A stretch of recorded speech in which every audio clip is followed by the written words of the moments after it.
You're listening to the Hour of the Time. I'm William Cooper.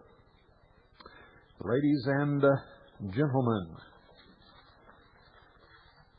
come alive in 95, the year of empowerment. Forever Free America Rally, March 11th, 1995. I will be there. Hope to see you all. It's at 689 South E Street, San Bernardino, California. And you can call this number for information. It's 602-204-2386. That's area code 602-204-2386. It's, it's $10 in advance and $15 at the door. So call that number and find out how you can get your tickets in advance so you don't have to pay that extra $5. I'll be there all day. And come by, say hello, talk a while. I'm only going to speak for 45 minutes. I'm going to have plenty of time. And we'll have a table. My book will be there and a whole bunch of other stuff. That is, if Annie gets it already. She's in charge of those things. You know, I hate to even touch it. I don't even like to get involved in that stuff, really. But I do like to meet people and shake their hand and talk and do those kinds of things. Also, on February the 18th, in the old white church at 549 East Marshall, that's at the northwest corner of Hilton and Marshall, in Ferndale, Michigan, there will be a Constitution Party meeting at 2 p.m. That's on February the 18th at 2 p.m. at the old white church at 549 East Marshall. That's the northwest corner of Hilton and Marshall in Ferndale, Michigan. I will be there. And I've got some important things to say, so I hope all of you are there also. If you'd like information, phone 810-674-8094. That's 810-674-8094. Also, we've done a little shuffling, ladies and gentlemen. And here's what we've done. Aaron Russo will remain the chairman of the Constitution Party. I will remain the president of the Constitution Party.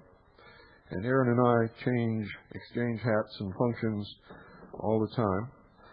And we have appointed Karen Scarborough, the national director of the Constitution Party. And she will be taking care of the day-to-day business. And so once again, we're going to change the address for you to write to. This time, it's going to be permanent for a while. So you can write to the Constitution Party at 2357 Pine Orchard Drive. That's 2357 Pine Orchard Drive, Waterford, Michigan, 48329. That's 2357 Pine Orchard Drive, Waterford, Michigan, 48329. And I'll repeat this from time to time so that you'll know. We hate to do this to you folks, but Aaron and I are so involved in so many things, and we're traveling all the time, it's just impossible for either one of us to take care of the day-to-day business of the party. We're free now to make decisions. We're free to travel and speak. We're free to do all the radio guest spots representing the Constitution Party. I'm free to travel and work with the Coalition of Cure. And believe me, this is going to work much better. You're going to get personal answers to all your letters. Everything's going to go faster and much, much smoother. Also, the new phone number for the Constitution Party is 810-674-8094. That's 810-674-8094. And once again, the new address is the Constitution Party, 2357 Pine Orchard Drive, Waterford, Michigan, 48329. Everything has been sent there, and so we're going to be able to function much better and much quicker. And, of course, if you need to talk to Aaron or I, you can reach us through this number here at the Research Center, or Aaron's number that you first got when we first announced the formation of the Constitution Party. So, also in Massachusetts, the Massachusetts branch of the Constitution Party is having a kickoff meeting for party leaders only. That's party leaders only. The public is not invited, but that's on Thursday, February the 16th.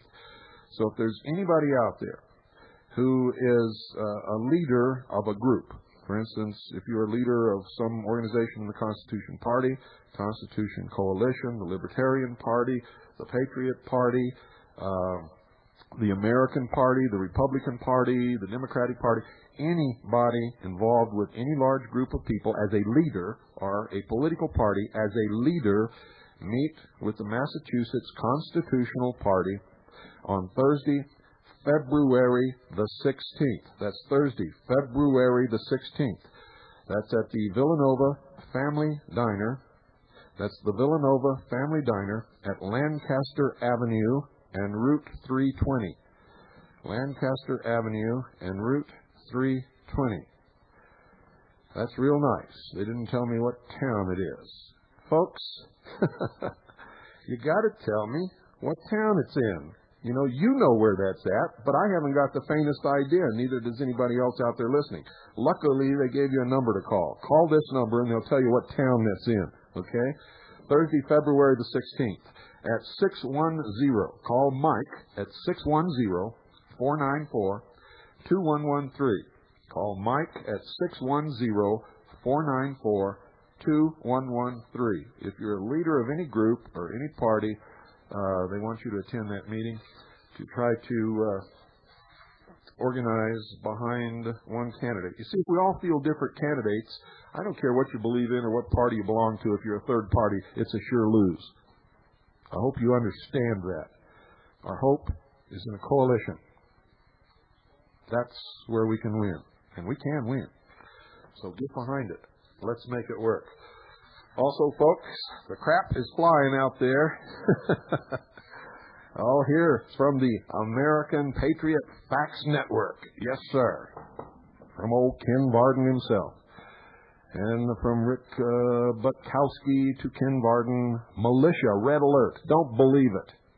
These guys haven't got the authority to call a red alert for the militia.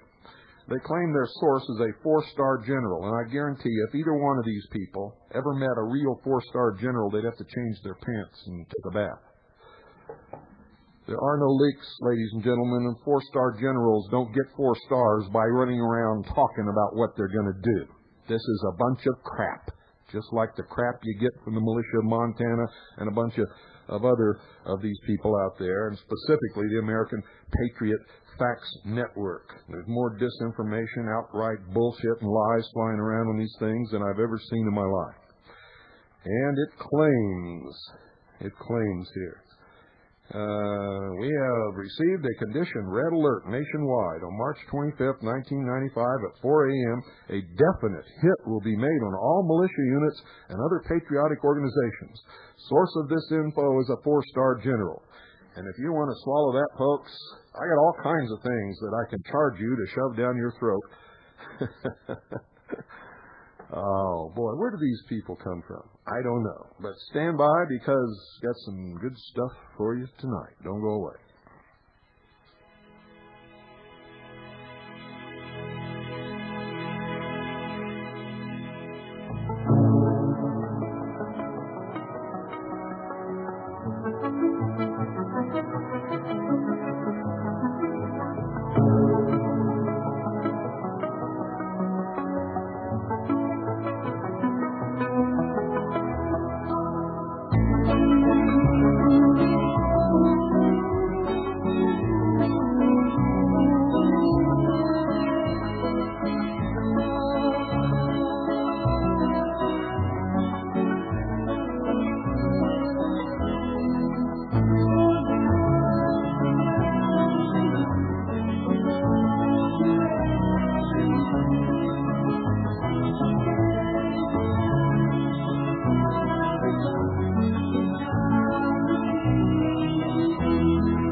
Aristotle is the champion of this world.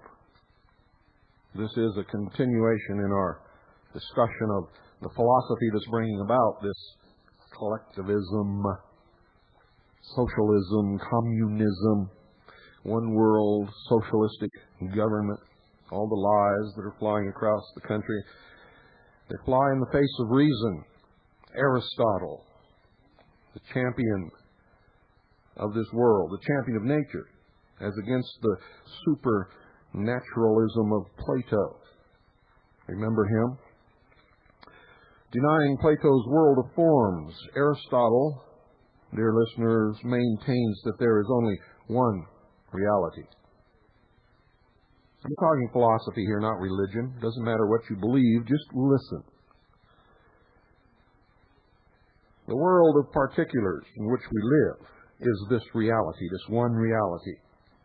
The world men perceive by means of their physical senses, the only one you're capable of dealing with, the one in which you are surrounded with sensory perceptions.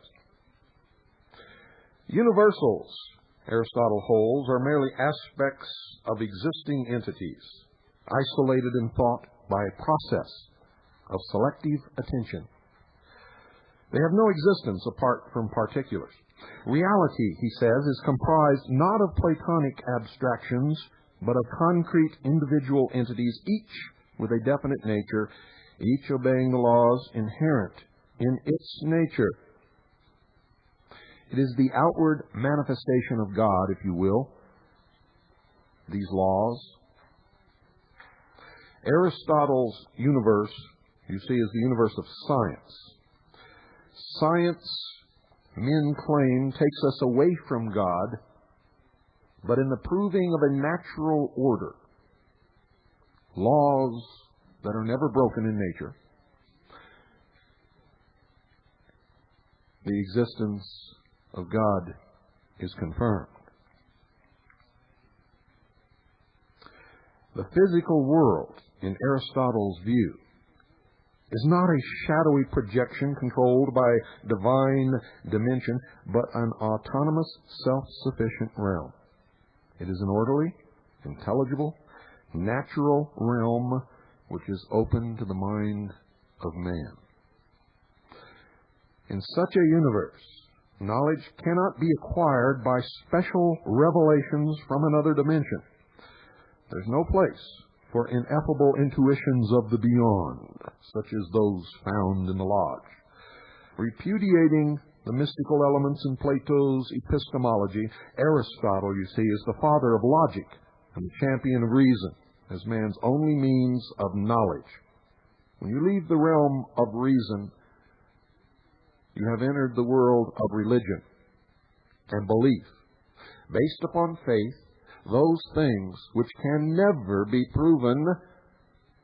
And there lies the contention developed amongst men between these conflicting belief structures of a world which man cannot see, nor touch, nor smell, nor hear, nor communicate with, and until man dies, never knows the reality of such a place. Aristotle holds that knowledge must be based on and derived from the data of sense experience. It must be formulated in terms of objectively defined concepts. It must be validated by a process of logic. For Plato, the good life is essentially one of renunciation and selflessness. Man should flee from the pleasures of this world in the name of fidelity to a higher dimension, just as he should negate his own individuality in the name of union with the collective. But for Aristotle, the good life is one of personal self-fulfillment. Man should enjoy the values of this world, using his mind to the fullest. Each man should work to achieve his own happiness here on earth, and in the process, he should be conscious of his own value. Pride, writes Aristotle, a rational pride in oneself and in one's moral character is when it is earned, and understand that, when it is earned, the crown of the virtues. A proud man does not negate his own identity. He doesn't sink selflessly into the community. He is not a promising subject for the Platonic state, and that's why Americans will never make good communists. They will never make good little slaves in a socialist world. Although Aristotle's writings include a polemic against the more extreme features of Plato's collectivism, Aristotle himself is not a consistent advocate of political individualism. You see, his own politics is a mixture of statist and anti-statist elements.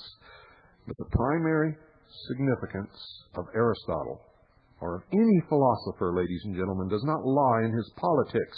It lies in the fundamentals of his system, his metaphysics, and epistemology. It has been said that in his basic attitude toward life, every man is either Platonic or Aristotelian. The same may be said of periods of Western history. The medieval period, under the sway of such philosophers as Plotinus and Augustine, was an era dominated by Platonism. And during much of this period, Aristotle's philosophy was almost unknown in the West. But owing largely to the influence of Thomas Aquinas, Aristotle was rediscovered in the 13th century. The Renaissance, ladies and gentlemen, represented a rebirth of the Aristotelian spirit.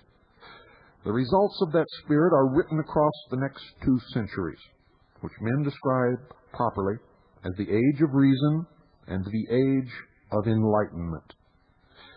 It's what brought us out of the inconsistencies and the terrible oppression and the superstitions of the Dark Ages. The results include the rise of modern science, the rise of an individualist political philosophy, the work of John Locke and others, which, quite frankly, are directly responsible for the ideals and principles upon which America was based. The consequent spread of freedom across the civilized world is one of the outcomes of the Aristotelian philosophy. And the birth of the freest country in the history of the world, in fact, the only country which ever truly set men free, the United States of America. The great corollary of these results, the product of men who were armed with the knowledge of the scientists and who were free at last to act, was the Industrial Revolution, which turned poverty into abundance and transformed the face of the West. The Aristotelianism released by Aquinas and the Renaissance was sweeping away the dogmas and the shackles of the old world, the past. Reason, reason. Freedom, freedom. How many of you have ever said that word and felt it flow across your lips? Freedom.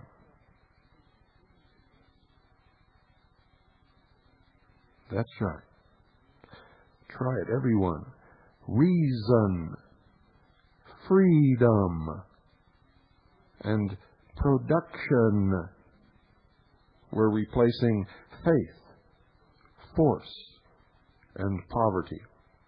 The age-old foundations of statism were being challenged and undercut.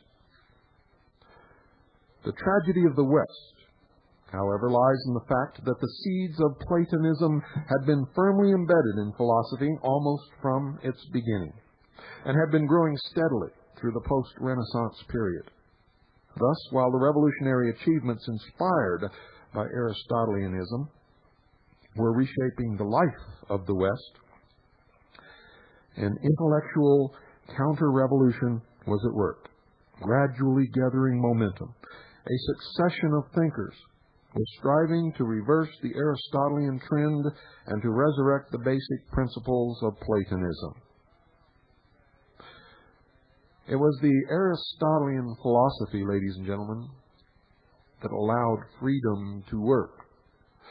For in order to have reason, ideas must be expressed. Nothing could be censored. Men were free for the first time in the history of the world to say what was on their mind, to exchange ideas, to freely converse in the marketplace and in the meetings where scientists and learned men came together, and in the halls of churches and great religious organizations. For the first time, old dogmas began to be challenged, and some of them rightly so. For the universe, as we know now, never did, as the Pope declared, spin around the earth. And the earth has never been at the center of the universe, nor never will it be. These are the things that our forefathers knew, and that is why they established the protections in the Constitution for each individual citizen, so that reason would prevail. You don't see that anymore, and we're going to talk extensively about it before we're done with our talks on philosophy. The climax, ladies and gentlemen, of this development, the resurrection of the basic principles of Platonism, actually came in the late 18th century. The man who consummated the successful anti-Aristotelian revolution, the man who more than any other put an end to the Enlightenment and opened the door to its opposite, was a German philosopher, the most influential German philosopher in history, and his name was Immanuel Kant, spelled K-A-N-T.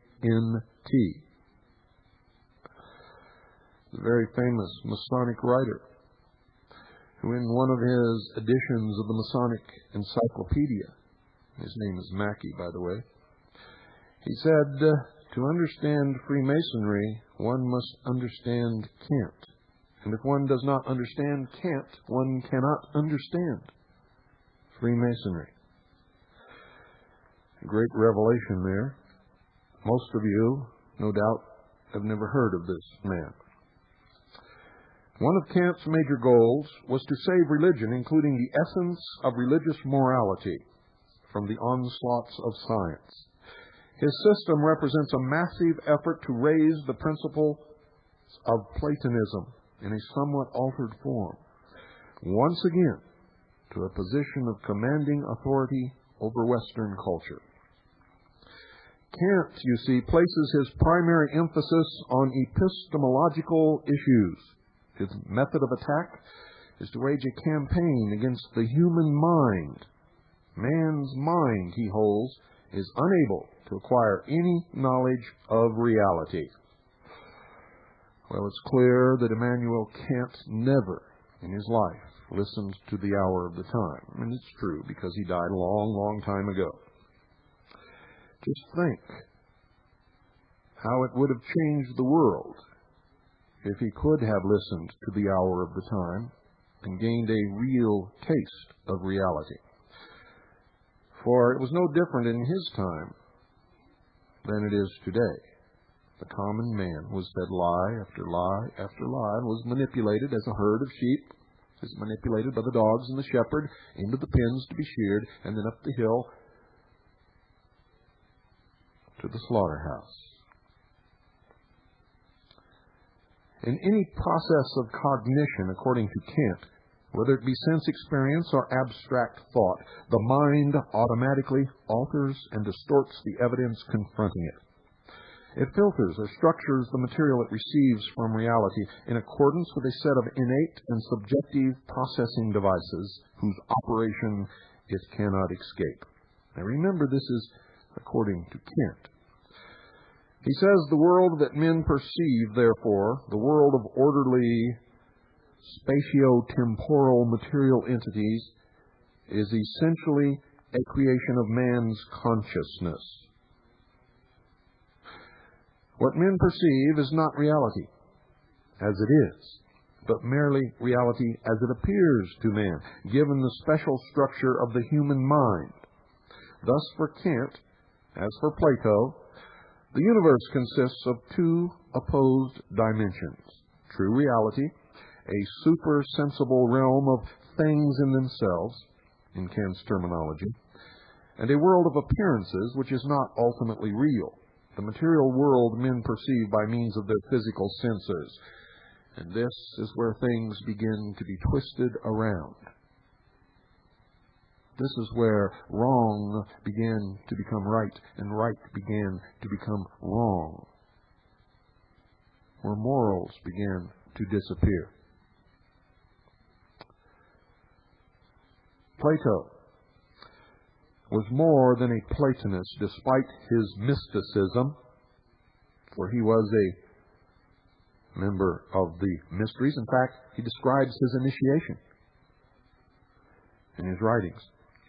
He was also a pagan Greek, and as such he exhibited a certain authentic respect for reason, a respect which was implicit in Greek philosophy, no matter how explicitly irrational it became. But the Kantian mysticism, however, suffers from no such pagan restraints. Kant threw reason out the window. His mysticism flows forth triumphantly, sweeping the prostrate human mind before it. Since man can never escape the distorting agents inherent in the structure of his consciousness, says Kant, quote, things in themselves, end quote, are in principle unknowable. Reason is impotent to discover anything about reality. If it tries, it can only bog down in impenetrable contradictions.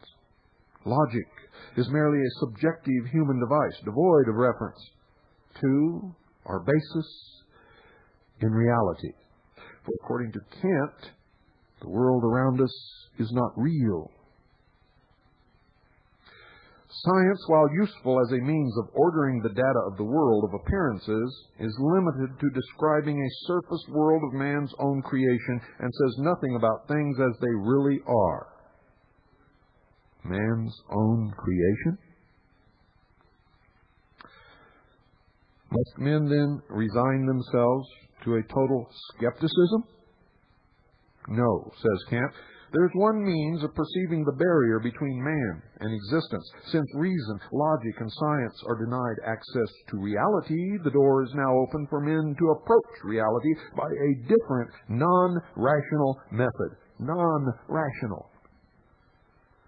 The door is now open to faith. Faith. Taking their cue from their needs, men can properly believe, for instance, in God, and in an afterlife, even though they cannot prove the truth of their beliefs, and even though two different men, no matter that they believe the same thing, will argue amongst their own belief what is real and what is not real. And neither can prove to the other, except by force of personality or argument. And no matter how powerful the rational argument against their faith, that argument can always be dismissed out of hand. For one need merely remind its advocate that rational knowledge and rational concepts are applicable only to the world of appearances, not to reality. Upside down, backwards. Kant was looking in a mirror. In a word, reason having been silenced, the way is cleared once more for an orgy of mystic fantasy. And that is what you see around you in the world today. For Kant swayed the minds of many. The name of this orgy, the philosophic term for the 19th century intellectuals' revolt against reason and the Enlightenment, is, ladies and gentlemen, Romanticism.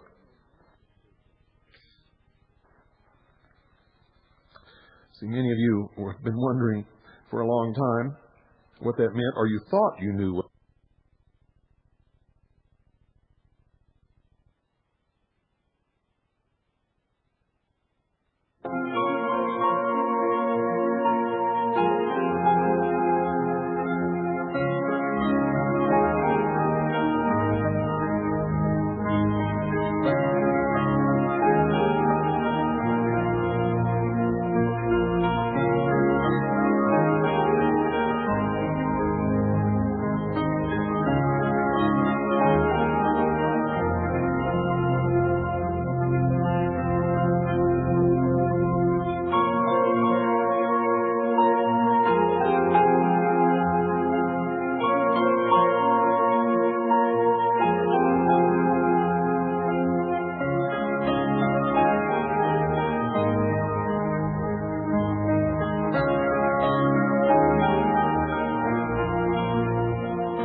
Ladies and gentlemen, if you understand the real world, the world that we perceive around us versus the fantasy world, the creation of many different minds, and depending upon who you talk to, the real world of Kant varies according to who's talking about it, or what religion they belong to, or how they perceive the other dimensionalities, or the worlds of the extraterrestrials, the world of the ascended masters and the channelers and the New Age movement and all of these things. There's nothing wrong with people believing this if they want to, as long as they don't infringe upon the right of others to believe what they want to. But if you perceive the world around you as real, and you understand what the real world can bring about, you need to call Swiss America Trading and talk to them. Just talk to them. You're not obligated to do or buy or purchase or say or listen to anything. But folks, I can assure you that Immanuel Kant was wrong. And you are living in the real world. And around you, what you perceive can hurt you. And the machinations and the manipulations of the people who believe in the philosophy of Plato and Kant and the third philosopher, which we will be discussing shortly, can hurt you, can destroy you. For they live in a world of lies and deception and political correctness, invention, if you will. Whatever their imagination can perceive as their real world, if they have the power, they can subject you to it. And that's why we're all so screwed up today, because that's exactly what's happening. You need some real money. Not the wispy kind that Tinkerbell sprinkles, but the real kind, made up of precious metals in their various forms. Call Swiss America Trading and talk to them about it. And do it now, folks. 1-800-289-2646. That's 1-800-289-2646. Do it now. You'll feel much better. You'll take a great weight off your shoulders. And that's the real world you're feeling when you feel that weight, that uncertainty, that feeling in your gut that something is terribly wrong is telling you the truth from your perceptions of what's happening around you. Not some mystical world that you can't see, that Kant perceives as reality. They talk about in the lodge. Lodges, I should say. So call 1-800-289-2646 and do it now. Tell them William Cooper sent you. Tell them that you're a steady listener to the hour of the time, and you'll be given red carpet treatment. I guarantee it.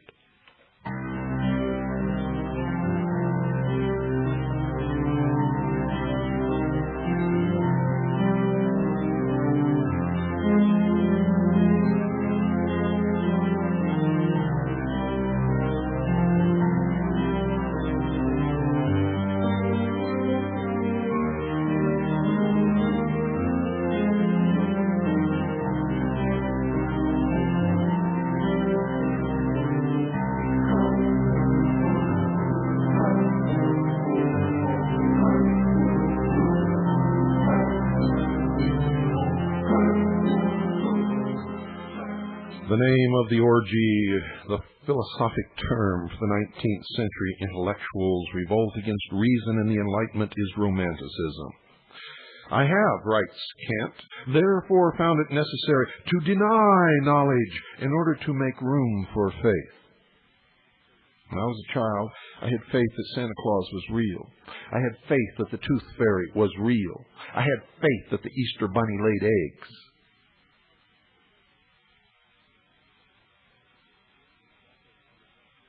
Kant also found it necessary to deny happiness.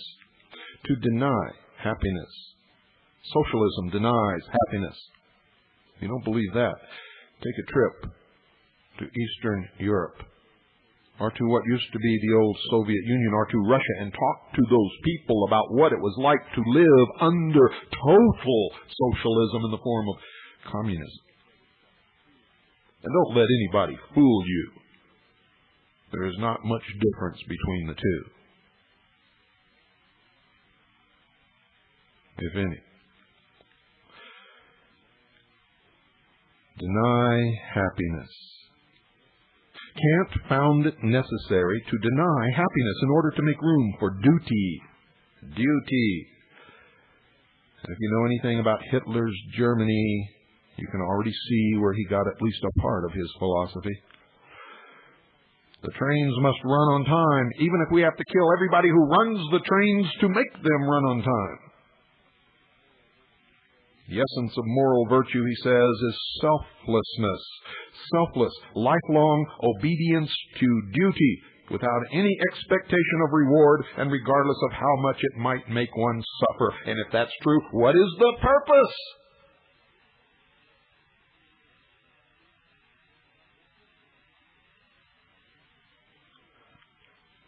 Kant's attack on reason, this world and man's happiness, was the decisive turning point. As the main line of modern philosophy rapidly absorbed his basic tenets, the last elements of the Aristotelian approach were abandoned, particularly in Germany. Philosophers turned as a group to variants of Platonism. This time an extreme, militant Platonism, a Platonism shorn of its last vestiges of respect for reason. You see, it is Kant who made possible the sudden mushrooming of the Platonic collectivism in the modern world, and especially in Germany. Kant is not a full-fledged statist, but a philosopher's political views, to the extent that they contradict the essentials of his system, have little historical significance. Kant accepts certain elements of individualism, not because of his basic approach, but in spite of it, as a legacy of the Enlightenment period in which he lived.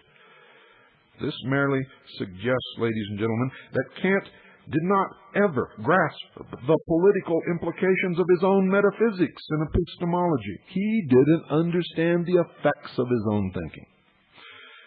His heirs, however, did.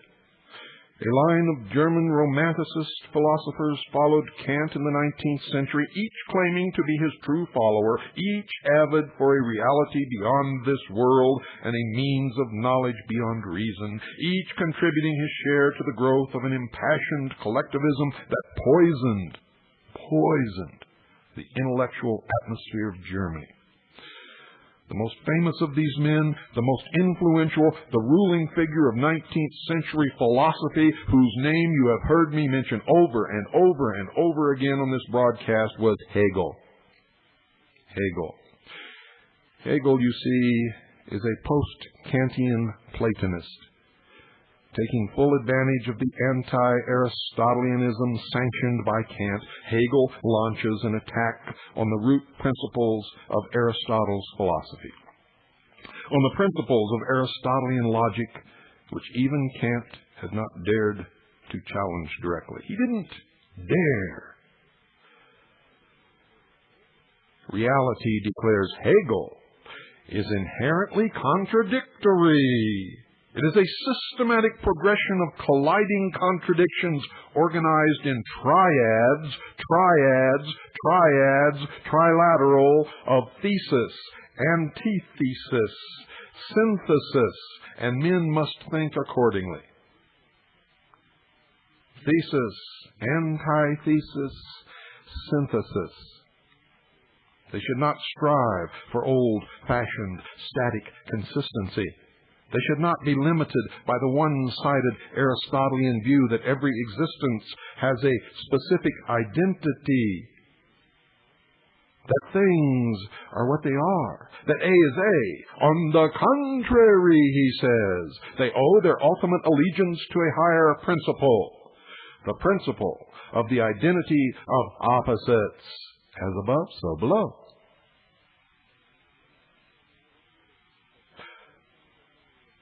The principle that things are not what they are, that A is non-A. It was the mysticism that brought about the German SS.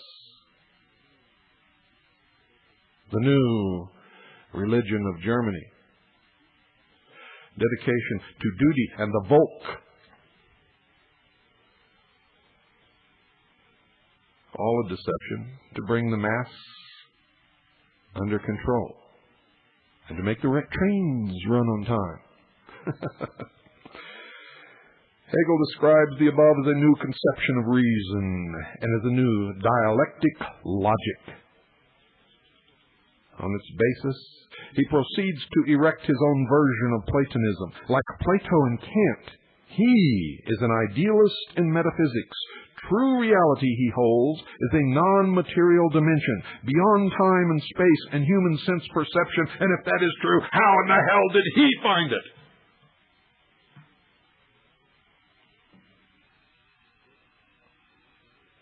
He didn't. He invented it. In Hegel's version, reality is a dynamic, cosmic mind or thought process which in various contexts is referred to as the absolute, the spirit, the world, reason, God, etc. According to Hegel, it is in the essential nature of this entity to undergo a constant process of evolution or development, unfolding itself in various stages. Pantheism. Pantheism. In one of these stages, the absolute externalizes itself, assuming the form of a material world. And if you read Blavatsky, she writes and talks about the externalization of the hierarchy.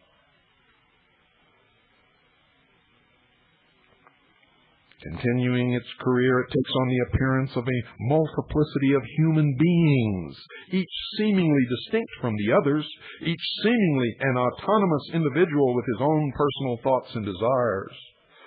But according to Hegel, the appearance of such separate individuals represents, however, to Hegel, merely a comparatively low stage in the Absolute's career. It is not the final truth about reality. It does not represent the culmination of the Absolute's development. At that stage, in effect, at the apex or climax of reality, it turns out, in Hegel's view, that distinctions of any kind, including the distinctions between mind and matter and between one man and another, are unreal. Opposites are identical. A is non-A. It turns out that everything is one, and that the things of this world, which appear to us to be individual, self-contained entities, each real in its own right, you sitting there on that couch or in that chair or on that floor, are merely so many partial aspects of one all-inclusive, all-consuming whole, the Absolute, which alone has full reality. And in Hegel's projection of this, it becomes der Führer, der State, der Volk, ein Reich, ein Volk, ein Führer. Do you understand where we're headed now? Do you understand what this philosophy brings into being? It is the base upon which is built communism, socialism, collectivism. Why am I one of the few who really understands this? For what I just said isn't written anywhere. The ethics and politics which Hegel derives from his fundamental philosophy can be indicated by two sentences from his Philosophy of Right. Quote, "A single person, I need hardly say, is something subordinate, and as such he must dedicate himself to the ethical whole. Hence, if the state claims life, the individual must surrender it." End quote. Hegel's collectivism and state worship are more explicit than anything to be found in Plato's writings.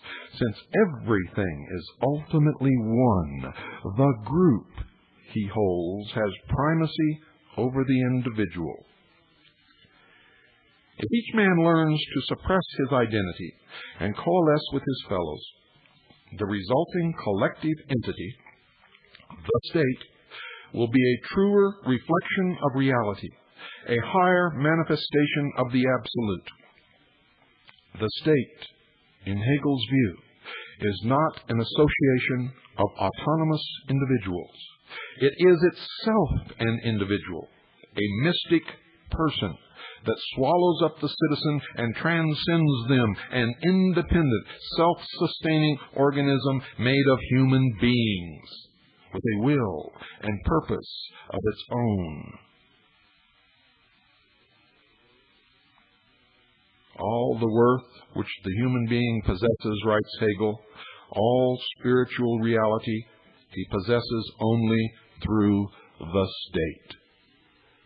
So what is, and what lives, and what breathes on an individual reality, what thinks, what has, what is, becomes non-existent in the light of the formation of these individuals into what is collectively called the state, a non-entity brought about by these individuals, which by its very formation makes them non-existent.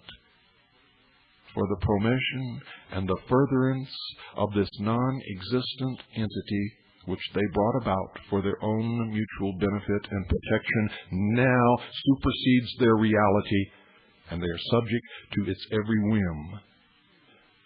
Their task, duty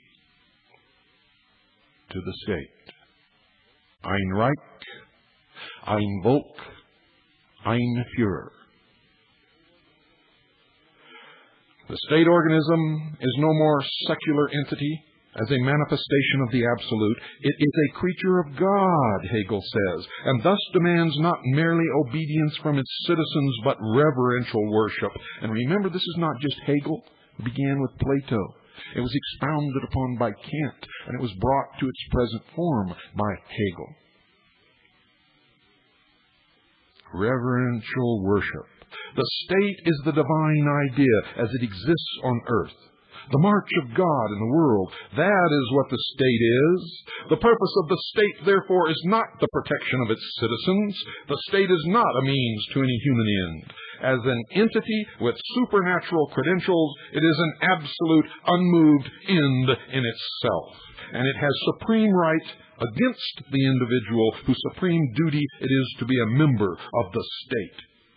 And those to adhere to these ideas and ideals don't even understand what it is that they are doing or bringing about or even are a part of.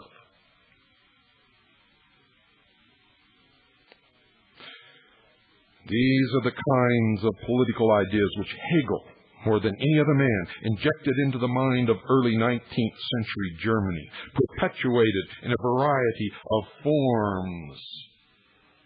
Perpetuated in a variety of forms by a long chain of secondary figures and a derivative influences. These ideas gradually became commonplace in Germany and in other countries, including Italy, and are at the present time in full bloom behind the symbol of the rose in the United States of America. The aspiring dictators of the 20th century and their intellectual defenders moved with alacrity to embrace such commonplaces and to cash in on them. Both the fascists and the Nazis were in the forefront of this trend. In the fascist literature, the influence of Hegel is generally acknowledged. Prominent neo-Hegelian philosophers, such as Mario Palmieri and Giovanni Gentile, upheld fascism on a Hegelian foundation and earned a formal endorsement from Mussolini. The world seen through fascism, writes Mussolini, is not this material world which appears on the surface, in which man is an individual separated from all others and standing by himself. The man of fascism is an individual who is nation and fatherland, which is a moral law binding together individuals and the generations into a tradition and a mission, suppressing the instinct for a life enclosed within the brief round of pleasure in order to restore within duty a higher life, free from the limits of time and space. End quote. Total bullshit.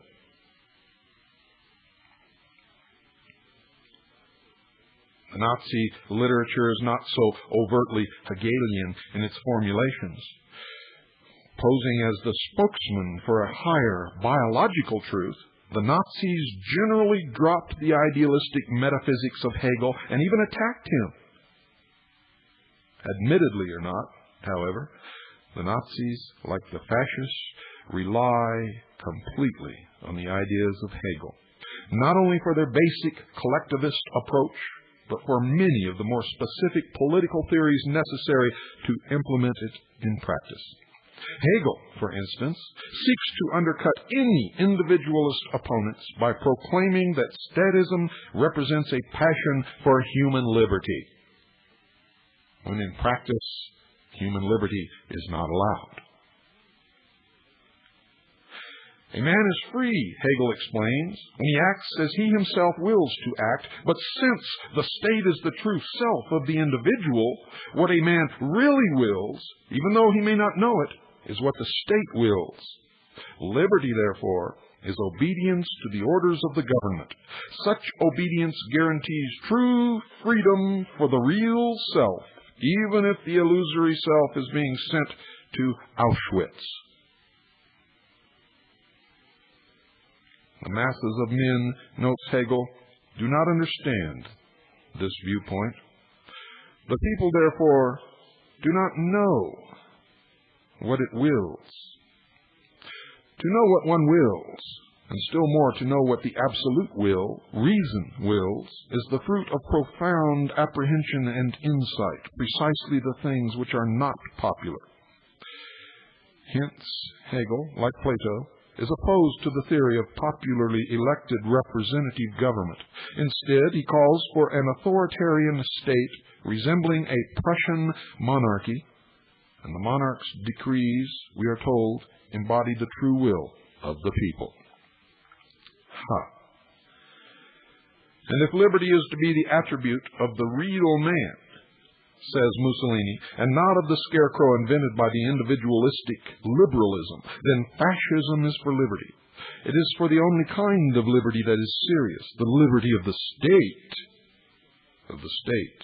There is no freedom of the individual, says the Nazi Otto Dietrich.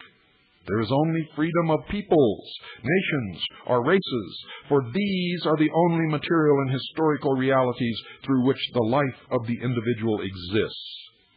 The Führerreich of the people, says Huber, is founded on the recognition that the true will of the people cannot be disclosed through parliamentary votes and plebiscites, but that the will of the people in its pure and uncorrupted form can only be expressed through der Führer.